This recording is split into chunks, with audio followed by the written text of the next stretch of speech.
Shalom à tous les saints, à tous les habitants de Lubumbashi. L'Église de Dieu Assemblée d'Araucarias organise un grand séminaire qui prendra 5 jours, à dater du mardi 30 août jusqu'au vendredi 2 septembre. Ce grand séminaire aura comme pour thème l'Église épouse. Bien-aimés dans le Seigneur, c'est un enseignement très important pour l'Église du Seigneur, l'Église corps du Christ. Ce séminaire ira du 30 août au 2 septembre, ainsi que le dimanche 4 septembre. Pendant la semaine, du mardi au vendredi, nous serons là de 15h30 à 18h30 et les dimanches de 8h juste à 12h juste. Nous vous invitons tous, vous qui nous suivez de partout, venez afin que le Seigneur vous bénisse, vous serez effectivement édifiés. Ces grands thèmes de l'Église épouse nous révèlent les pensées de Jésus-Christ sur son Église. Christ comme l'époux qui a pris une église, qui a gagné un peuple et en a fait son église depuis la mort à la croix, prépare l'église pour le retour et l'enlèvement. Voilà pourquoi, bien-aimés sœurs et frères dans les Seigneurs, nous vous invitons à venir nombreux. L'adresse est connue, c'est l'avenue Araucarias numéro 55 au quartier Bel Air, dans la commune de Campemba. Chaque jour, ça veut dire du mardi 30 au vendredi 2 septembre de 15h30 à 18h30, nous sommes là et nous clôturons les dimanches 4 septembre de 8h à 12h. Le thème Église épouse est très important parce que Christ comme l'époux qui a vaincu à la croix de Golgotha est en train de préparer son épouse qu'il doit venir prendre afin de garder cette épouse et vivre avec l'épouse pour l'éternité. L'orateur, c'est votre frère, le docteur Dadi Dan Kadima. Nous vous invitons nombreux, frères et sœurs, ministres, serviteurs de Dieu de partout. Nous bénissons beaucoup le Seigneur parce que durant ces 5 journées d'enseignement, vous serez édifiés, nous aurons des temps de prière. Que le Seigneur des grâces vous bénisse. Retenez bien, Deutéronome 24, verset 5, nous dit que lorsque un homme s'est nouvellement marié, il ne va jamais au combat parce qu'il doit rester avec son épouse. C'est ce que Christ a fait. Il a vaincu à la croix. Il n'est pas encore rentré pour le combat, la bataille d'Armageddon, mais il est en train de préparer son église pour l'enlèvement. Soyez bénis. Nous nous retrouvons nombreux au numéro 55 de l'avenue Araucarias au quartier Bel Air du 30 août, c'est le mardi, jusqu'au 2 septembre et nous clôturons le 4 septembre. Soyez bénis au nom de Jésus-Christ. Shalom, bien-aimés, de partout vous nous suivez. Bonjour à ceux qui nous suivent pendant la journée. Bonsoir à ceux qui nous suivent pendant la soirée ou la nuit. Que la grâce du Seigneur Jésus-Christ soit avec vous. Nous sommes encore avec vous aujourd'hui après un très long moment de silence. Nous avions presque passé 1 mois ou 1 mois et demi sans se rencontrer autour de ce grand sujet, ce grand thème que nous sommes en train d'exploiter par la grâce de Dieu concernant les mystères sur la création. Nous avons eu beaucoup d'occupations, beaucoup de changements de programmes, de perturbations dans nos programmes. C'est ce qui se justifie le fait que nous n'avons pas eu le temps de partager encore ces moments de la parole de Dieu. Nous nous excusons auprès de nos téléspectateurs, auprès de ceux qui nous suivent attentivement. Nous nous étions arrêtés à la 7e partie, donc la 7e émission, autour de ces sujets, les mystères sur la création. Et que le Seigneur vous bénisse, vous qui nous suivez, vous qui nous avez appelés pendant tout ce temps où nous n'avons pas eu le temps de partager, de nous rencontrer. Que le Seigneur vous bénisse. Cela prouve combien vous aimez ces choses, combien bien vous aimez cette émission. Que le Seigneur soit avec vous. Vous qui nous suivez pour la première fois sur notre chaîne YouTube, vous êtes bel et bien sur Docteur Dadi Dan Kadima officiel. Docteur, en écrivant Docteur, vous écrivez DR, Dadi Dan Kadima officiel. Et vous pouvez aussi de temps en temps partager ces émissions avec vos connaissances, vos amis, vos familles, avec les serviteurs de Dieu de partout dans le monde afin qu'ils soient aussi édifiés par ces choses. Vous pouvez aussi nous trouver sur notre page Facebook. La page Facebook, c'est Dan Kadima. Donc sur Dan Kadima ainsi que sur YouTube, Docteur Dadi Dan Kadima officiel, vous pouvez être en contact avec nous. N'hésitez pas de nous écrire, n'hésitez pas de nous envoyer vos suggestions, de nous poser vos questions, de nous appeler de temps en temps pour avoir de la lumière sur ces choses que nous sommes en train de partager de temps en temps. Bien-aimés dans les Seigneurs, que la paix et la grâce du Seigneur soient avec vous tous. Nous allons devoir continuer notre sujet, ces grands thèmes sur la création, et nous sommes en train de découvrir les mystères que Dieu a placés dans la création. Que la grâce du Seigneur soit avec vous. Vous pouvez aussi nous contacter en nous appelant au numéro qui s'affiche au bas de votre écran. Ces numéros, le 081 28 23 769, ainsi que les 09 98 69 75 75. Donc vous pouvez nous contacter à ces numéros. Vous pouvez aussi nous écrire parce que ces numéros aussi est sur WhatsApp. Nous allons prier en 1 minute avant d'entrer dans le vif de ces sujets, parce que déjà dans nos 7 émissions précédentes, nous avions déjà introduit la création. Nous avons parlé aussi du mystère autour de la création du premier jour. Aujourd'hui, nous allons exploiter le deuxième jour de la création. Ça sera le début de ces deuxième jours qui va aussi nous prendre quelques émissions. Nous allons prier que le Seigneur soit avec nous. Père éternel, nous te disons merci, nous bénissons ton nom, nous te rendons grâce pour le souffle de vie, la paix, la grâce que tu nous accordes, et tu permets que nous puissions nous réunir encore autour de ta parole pour partager la parole de Dieu et découvrir le mystère qu'il y a dans les Écritures. Que le Saint-Esprit nous soit favorable, nous conduise et nous oriente, ainsi que tous ceux qui nous suivent de partout. Nous t'avons ainsi prié au nom de ton Fils Jésus-Christ. Amen. Bien-aimés, soyez bénis. Nos quelques 30 minutes que nous prenons de temps en temps, ce sont des minutes d'édification. Et nous sommes en train de parler sur les mystères, sur la création. Aujourd'hui, je vais lire le deuxième jour de la création. Nous sommes toujours dans notre livre de Genèse, chapitre 1er. Nous allons lire le deuxième jour de la création. Mais n'oubliez pas, pour tous ceux qui nous suivent généralement, ceux qui sont branchés, ceux qui ont eu l'occasion de suivre nos 7 premières émissions, vous savez que nous avons 2 versets de base qui nous servent, qui nous conduisent dans ces sujets. Et nous allons aussi revenir sur ces 2 versets. Ce sont ces 2 passages bibliques qui nous ont stimulés, qui nous ont poussés à exploiter ce thème, parce que les phrases de Jésus nous ont interpellés. Je vais lire d'abord Genèse chapitre 1er.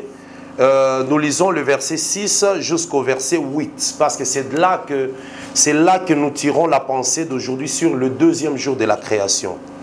Genèse chapitre 1er, verset 6 à 8, la Bible nous dit ceci.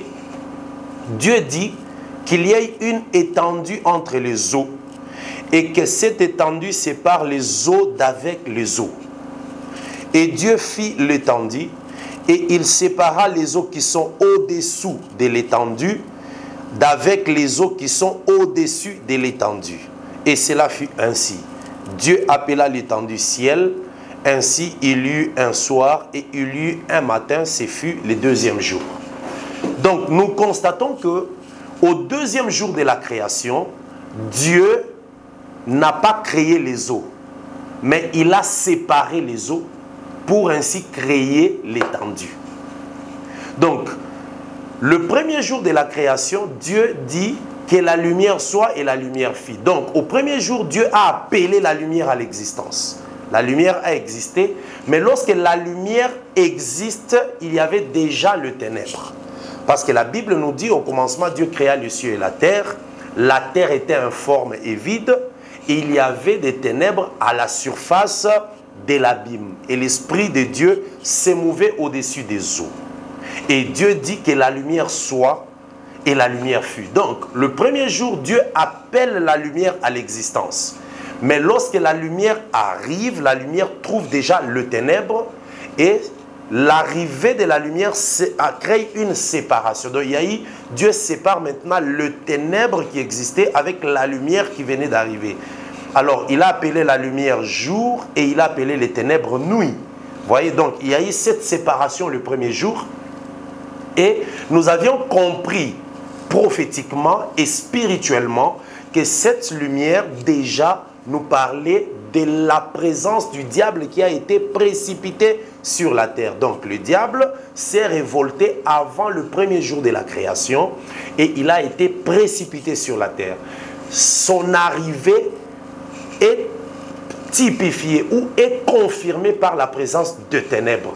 Mais ces ténèbres, c'est Dieu qui les a créées, parce que c'est Dieu aussi qui a créé le diable Lucifer qui a été précipité. C'est ainsi que Ézéchiel 31, versets 15 à 16, nous avait confirmé que Dieu disait, ou Dieu parlait par le prophète Ézéchiel en disant que j'ai couvert l'abîme des ténèbres à cause de lui. Donc si Dieu avait couvert l'abîme des ténèbres, c'est à cause du diable qui a été précipité et Dieu a couvert les ténèbres ou l'abîme des ténèbres. Et nous avions dit que le ténèbre qui typifie la présence du diable, la lumière qui arrive typifie la présence de l'Esprit de Dieu et de l'arrivée de Christ. Donc l'arrivée de Christ, c'est l'arrivée de la lumière. Et nous avions aussi dit que ces ténèbres parlent aussi de l'état de péché. Lorsque l'homme ne connaît pas encore le Seigneur, son cœur est dans les ténèbres. Mais lorsque l'évangile arrive, l'évangile apporte la lumière, l'évangile sépare les ténèbres d'avec la lumière. Donc la lumière prend place dans la vie de l'homme.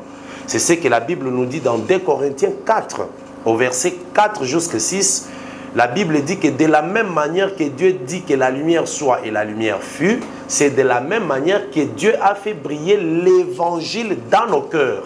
Donc les cœurs de l'homme, c'est comme la terre qui était dans les eaux ténébreuses, mais lorsque l'évangile arrive, il y a la lumière. Donc ça, c'était un peu le résumé du premier jour. Le premier jour nous parle aussi de la séparation de la vie de péché avec la vie de la lumière. Le premier jour aussi nous parle de la loi et la lumière qui arrive, c'est la grâce. Parce que la Bible nous dit que la loi aussi, c'est les temps des ténèbres. Jésus-Christ dit aux disciples, ce que je vous ai dit dans les ténèbres, dites-les en plein jour. Voilà. Donc il y a un temps où Dieu a parlé dans les ténèbres, c'est le temps de la loi. Mais il y a un temps où Dieu vient parler dans la lumière, c'est le temps de la grâce. Donc les mystères autour du premier jour nous révèlent qu'il y a deux dispensations. La dispensation de la lumière et la dispensation du ténèbre qui est la loi. Moïse a amené la loi, mais le ministère de Moïse est appelé le ministère de la mort ou de la condamnation. Selon 2 Corinthiens chapitre 3. Donc ça veut dire Moïse, son ministère c'est le ministère de ténèbres. Voilà pourquoi ça n'a pas sauvé Israël. Mais Jésus-Christ, lorsqu'il arrive avec le ministère de la justice, tel que 2 Corinthiens 3 nous dit, Jésus-Christ apporte la lumière. Donc voilà un peu ce qui est comme mystère autour de la création du premier jour.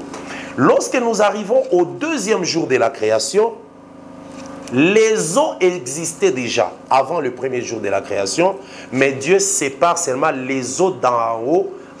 Donc il sépare les eaux, il prend une portion d'eau qui va en haut et il y a une autre qui reste en bas. C'est ce que la Bible dit.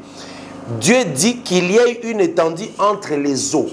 Les eaux étaient toutes en bas.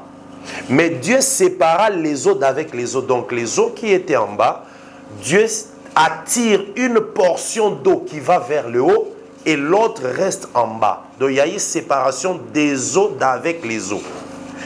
Et le verset 7 dit, Dieu fit l'étendue, il sépara les eaux qui sont au-dessous de l'étendue, les sépara avec les eaux qui sont au-dessus de l'étendue. Donc, naturellement, quand nous regardons, si vous regardez le ciel ou le vide qu'il y a, l'étendue, vous verrez qu'il y a les nuages au-dessus.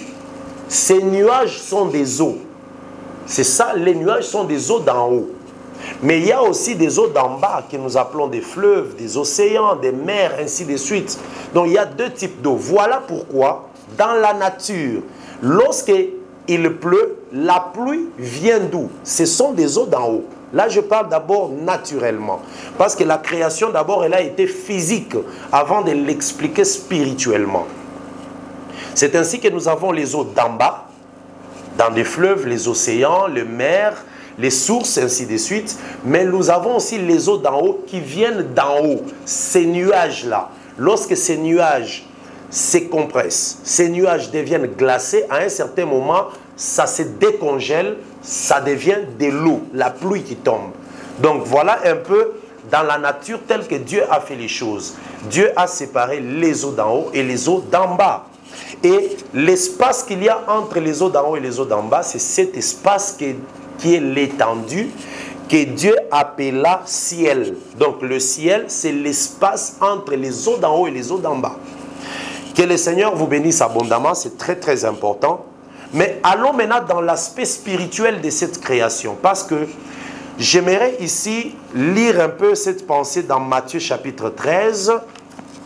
Cette pensée que nous avons toujours, c'est les passages qui nous conduisent. Matthieu chapitre 13, la Bible nous dit ceci au verset 34 et 35. Matthieu 13, 34 et 35. Je vais lire cette portion d'écriture au nom de Jésus-Christ. La Bible nous dit, Matthieu 13, 34 à 35, Jésus dit à la foule toutes ces choses en parabole. Et il ne parlait point à la foule sans parabole, afin que s'accomplisse ce qui avait été annoncé par les prophètes. Qu'est-ce qui a été annoncé? Les prophètes avaient annoncé que j'ouvrirai ma bouche en parabole, je publierai des choses cachées depuis la création du monde. Donc nous comprenons, ça c'est ce que les prophètes avaient annoncé. Ces prophètes, en annonçant cela, nous allons voir ces prophètes, en annonçant cela, ils nous informent que lorsque Dieu créait, il cachait des choses. Donc Dieu a caché des choses dans la création, mais ce sont des choses qui seront publiées après par l'Esprit de Dieu.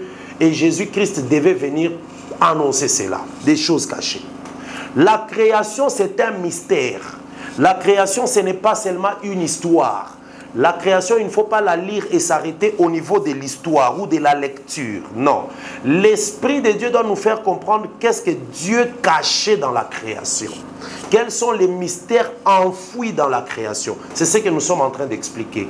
Et dans ces mystères, nous comprenons que quand Dieu créait le premier jour, il nous annonçait qu'il y aura un temps de la loi qui est les ténèbres et un temps de la grâce qui est la lumière. Le Seigneur nous annonçait qu'il y a un moment où le ténèbre régnera, mais il y a un moment où la lumière viendra jaillir pour séparer les choses. Et par le premier jour de la création, il nous annonçait que les cœurs de l'homme, à cause du péché, de la chute d'Adam, les cœurs de l'homme étaient entrés dans les ténèbres. Mais avec l'arrivée de l'évangile, les cœurs de l'homme peuvent être éclairés et vivre dans la lumière. Donc voilà les mystères. Maintenant, dans le deuxième jour de la création, nous voyons déjà les eaux. Les eaux sont là et Dieu les sépare. Qu'est-ce que Dieu veut dire par là? Je voulais expliquer une pensée. Or, les choses cachées depuis la création, la Bible les appelle la sagesse des temps anciens. Je vais lire ça dans Psaume 78. Voilà ce que le prophète disait dans Psaume 78. Que le Seigneur des grâces vous bénisse. Psaume 78, la Bible nous dit ceci. Au verset 1er, c'est Asaph qui parle, parce qu'Asaph aussi est un prophète, mais c'est un chantre. Cantique d'Asaph, Psaume 78, verset 1er. Cantique d'Asaph, mon peuple écoute mes instructions, prêtez l'oreille aux paroles de ma bouche.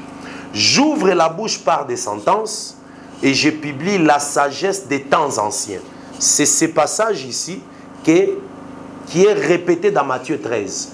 J'ouvre la bouche par des sentences, mais dans Matthieu 13, on a dit j'ouvre la bouche en parabole et je publie la sagesse des temps anciens. Là-bas, on a dit je publie les choses cachées depuis la création. Voilà. Alors, quelles sont les choses cachées dans la création du deuxième jour? Les eaux qui sont séparées. Je vais expliquer ces eaux qui sont séparées. Sachez que lorsque Dieu commence avec Israël, il leur donne un prophète Moïse. Mais Moïse est un prophète qui a été tiré des eaux d'en bas. Moïse, il a été retiré des eaux d'en bas. Ce n'est pas pour rien, ce n'est pas un hasard. Dans la Bible, dans Genèse, nous dit que le père de Moïse, ainsi que sa mère, ils avaient des enfants. C'était à l'époque où Pharaon était en train de persécuter les enfants d'Israël qui étaient en Égypte, dans l'esclavagisme. Et dans Exode chapitre 2, la Bible nous dit qu'un homme de la maison de Lévi ainsi que sa femme ont eu des enfants. Mais ils ont eu un enfant. Cet enfant, lorsqu'il est né, c'était l'époque où Pharaon avait instruit de tuer tous les enfants mâles, tous les garçons en Israël. De ne pas laisser des garçons naître et grandir. Il fallait tuer des enfants. Comme on tuait des enfants, c'était l'époque où Moïse aussi naissait. Suivez très bien parce que c'est très profond. Je tire cette pensée de la création du deuxième jour. Alors, on tuait des garçons mâles, mais le père et la mère de Moïse se sont décidés de prendre cet enfant. Il n'avait que 3 mois et le cacher, le mettre dans une caisse et le cacher sur l'eau. Ils l'ont placé sur l'eau, sur le fleuve en Égypte. Et ils ont placé la sœur de Moïse un peu loin pour surveiller. Mais heureusement, Dieu merci, parce que le Seigneur, dans sa souveraineté, a prévu que la fille de Pharaon passe par là. En passant, il a vu cette caisse, ses servantes l'ont vu, l'ont appelé, ils ont ouvert la caisse, ils ont vu cet enfant qui était beau, parce que Moïse était beau, mais il n'avait que 3 mois. Ils ont pris la caisse, l'ont ouvert et ont constaté qu'il y avait un enfant. La fille de Pharaon a pris cet enfant, l'a mené dans le palais royal pour le faire grandir. Mais il n'est pas allé dans le palais royal directement. C'est la sœur de Moïse qui l'a pris, l'a d'abord ramené chez sa maman. La maman a élevé l'enfant. Lorsque l'enfant a un peu grandi, la fille de Pharaon l'a récupéré pour l'amener dans le palais royal. Et il donne les noms à cet enfant. Il lui donne les noms de Moïse. Et il dit même la signification de Moïse. Exode, chapitre 2, la Bible dit ceci. Je lis à partir du verset 8, mais vous pouvez lire à partir du verset 1er parce que nous connaissons l'histoire. La Bible dit, Exode 2, 8. Va, lui répondit la fille de Pharaon, et la jeune fille alla chercher la mère de l'enfant. La fille de Pharaon lui dit, emporte cet enfant. Il parle à la mère de Moïse. Emporte cet enfant, allaite-le pour moi, je te donnerai ton salaire. La femme prit l'enfant et l'allaita. Quand il eut grandi, elle l'amena à la fille de Pharaon et elle fit pour elle comme un fils. La fille de Pharaon lui donna le nom de Moïse, car, dit-elle, je l'ai retiré des eaux. Le nom de Moïse veut dire retirer des eaux. Mais Moïse a été retiré de quelles eaux? Il a été retiré des eaux d'en bas. Parce que lorsque Dieu à la création a créé les eaux, les fleuves, les océans, les mers sont des eaux d'en bas. Et c'est là qu'on est allé retirer Moïse des eaux d'en bas. Et Moïse a grandi dans le palais royal. Moïse est devenu libérateur. Mais Moïse est né à quelle époque? À l'époque où on tuait les enfants mâles. Il faut bien retenir cela. C'est très profond et Dieu ne fait rien au hasard. Mais maintenant, allons à la naissance de Jésus-Christ. Lorsque nous allons à la naissance de Jésus-Christ, ici nous sommes dans Exode 2, la naissance de Moïse. À la naissance de Jésus-Christ aussi dans Matthieu chapitre 2, la Bible nous dit que c'était l'époque où Hérode avait instruit qu'on tue les enfants parce qu'on lui avait informé qu'il y avait un roi qui était né. Ça, c'est formidable. Dieu est mystérieux. La Bible, c'est un livre plein de mystères. Et Moïse avait dit aux enfants d'Israël, dans Deutéronome, que l'Éternel vous suscitera un prophète comme moi. Donc, comme lui, Moïse, le prophète est né aussi à l'époque où on tuait les enfants. Hérode a instruit aller tuer tous les enfants de 2 ans jusqu'en bas. Donc vous voyez, 2 ans jusqu'en bas. Et on a tué les enfants à cette époque en Israël, de même qu'on tuait aussi les enfants en Égypte à l'époque où Moïse naissait. Et Jésus-Christ aussi, il a été éloigné de l'Égypte d'Israël pour être protégé en Égypte. Mais Jésus-Christ dit ceci, que lui ne vient pas d'en bas. Lui il dit qu'il est le pain qui vient d'en haut. Vous voyez? Il est le pain qui vient d'en haut. D'en haut où? D'en haut où il y a les eaux d'en haut. C'est de là que Jésus-Christ venait. Je vais lire ça dans les livres de Jean. C'est très très important. La Bible nous dit ceci, Jean chapitre 3, Jean 3, la Bible dit quelque chose, c'est très profond. Voilà ce qui nous confirme que le prophète qui est comme Moïse, c'est Jésus-Christ. Ce n'est pas un prophète de ces siècles ici où les gens disent tel prophète, c'est lui que Moïse avait prévu en disant que Dieu vous suscitera un prophète comme moi. Non, le prophète c'est Jésus-Christ. Même Paul aussi l'a dit. Je suis dans Jean chapitre 3, la Bible nous dit ceci. Jean chapitre 3, nous allons lire quelques portions qui sont très importantes. Là, je vais lire rapidement à partir du verset 28. Jean chapitre 3, 28. Vous-même m'êtes témoin que j'ai dit, je ne suis pas le Christ, mais j'ai été envoyé devant lui. Là, c'est Jean-Baptiste qui dit, je ne suis pas le Christ, mais j'ai été envoyé devant lui. Celui à qui appartient l'épouse, c'est l'époux. Mais l'ami de l'époux qui se tient là et qui l'entend éprouve une grande joie à cause de la voix de l'époux. Aussi, cette joie est la mienne et elle est parfaite. Il faut qu'il croisse et que je diminue. La Bible dit au verset 31, Jean 3, 31, « C'est lui qui vient d'en haut et au-dessus de tous. Et c'est lui qui est de la terre et de la terre. Il parle comme étant de la terre. C'est lui qui vient du ciel et au-dessus de tous. » Vous voyez? Donc, il y a deux personnes. Il y a celui qui vient de la terre et celui qui vient d'en haut. D'en haut, où on avait envoyé les eaux d'en haut. Et il y a aussi celui qui vient de la terre. Il y a celui qui vient de la terre, qui est Adam, parce qu'Adam était fait de la poussière de la terre. Mais il y a aussi celui qui vient de la terre, Moïse, qui a été tiré des eaux d'en bas. Parce que Adam, c'est le commencement, et Moïse aussi, c'est le commencement. Ça, c'est prophétique. Ce sont des choses profondes. Adam, c'est le commencement. Dieu, quand il commence la nature humaine, il commence avec Adam. Adam, c'est les pères de tous. C'est le commencement.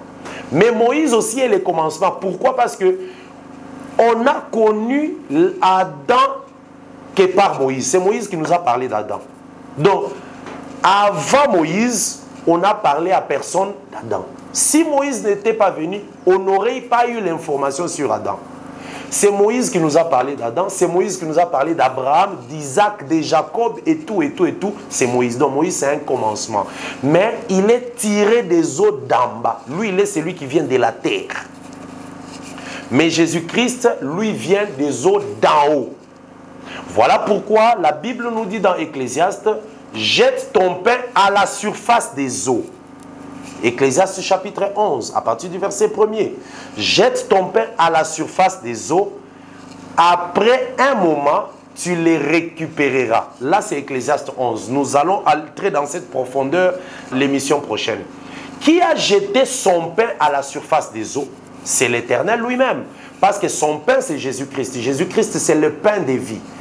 Jésus-Christ étant le pain de vie, il a été jeté à la surface des eaux. Quelles eaux? Sur les eaux d'en bas. Voyez, parce que Apocalypse chapitre 17 verset 15 nous dit que les eaux que tu as vues sont des nations, sont des foules. Donc Jésus-Christ comme le pain de vie a été jeté à la surface des eaux. Il est mort, mais Dieu l'a récupéré par la résurrection. C'est ça ce que Ecclésiaste 11 nous dit. Jette ton pain à la surface des eaux, mais après tu les récupéreras. Or, un pain physique, quand on le jette à la surface des eaux, il est difficile d'être récupéré parce qu'il sera mou, détruit et impossible de les récupérer. Même si tu récupères une portion de ce pain, il sera récupéré avec un peu d'eau. Jésus-Christ aussi, étant le pain qui est tombé d'en haut, qui a été jeté sur la surface des eaux, lui, il est celui qui sort des eaux d'en haut. Moïse est venu des eaux d'en bas. Entre Moïse et Jésus, il y a l'étendue. Ça, c'est très merveilleux. Nous allons expliquer ça la séance prochaine. Bien aimé, il y a le mystère autour de la création. Donc ici, nous venons d'introduire le mystère autour de la création du deuxième jour. Et nous expliquerons toutes ces choses en profondeur dans l'émission prochaine. C'est très important. Nous vous demandons d'être toujours branchés, de nous suivre régulièrement sur notre page YouTube, Docteur DR, et puis Dadi, Dan, Kadima officiel. Partagez ceci avec les amis, les collègues, les ministres, les autres prédicateurs, afin que cette pensée des Écritures nous anime, que le Seigneur vraiment vous bénisse. N'oubliez pas de prendre notre numéro au bas de l'écran, appelez, contactez-nous. Nous sommes ministres dans l'Église des dieux en République démocratique du Congo, à Lubumbashi. Pour ceux qui veulent nous contacter, appelez-nous au téléphone. L'Église des dieux se trouve au quartier Bel Air, dans la commune Kampemba, avenue Araucarias numéro 55. Vous pouvez aussi suivre ces choses sur notre page Facebook Dan Kadima. Que la paix et la grâce du Seigneur soient avec vous. Nous invitons tous ceux qui nous suivent déjà à ces grands séminaires qui commencent le 30 août, du 30 août au 4 septembre, où nous parlons de l'Église épouse, les mystères sur l'Église épouse. L'Église épouse comme mystère, pourquoi? Parce que l'épouse, l'Église c'est l'épouse de Christ, Christ c'est l'époux. Deutéronome chapitre 24, verset 5 nous dit un mot, nous allons terminer par là. Deutéronome chapitre 24, verset 5 nous dit, lorsqu'un homme est nouvellement marié, il ne va pas à la guerre. On l'exempte de la guerre pendant une année. C'est très très important, nous devons expliquer ces choses. Lorsqu'un homme sera nouvellement marié, il n'ira pas à l'armée. On va l'exempter du service et de la charge militaire pendant un an, afin qu'il reste réjouir sa femme, la femme qu'il a prise. Jésus-Christ aussi a pris la femme à la croix. Donc il était nouvellement marié.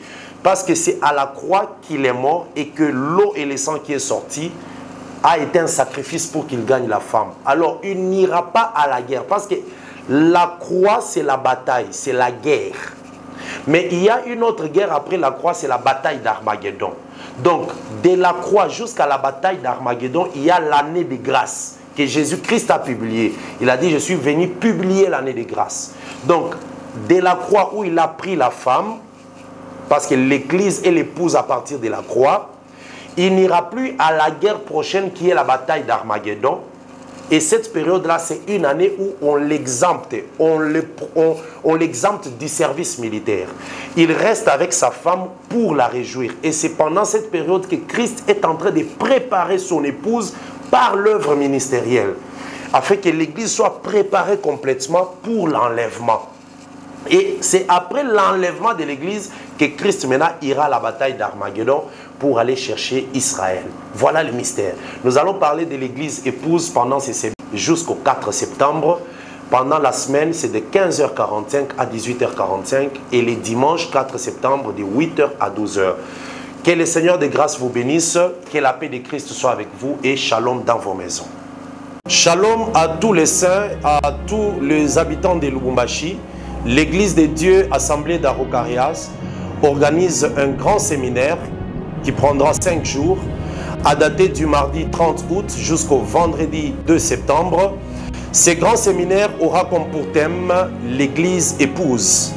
Bien-aimés dans le Seigneur, c'est un enseignement très important pour l'Église du Seigneur, l'Église corps du Christ.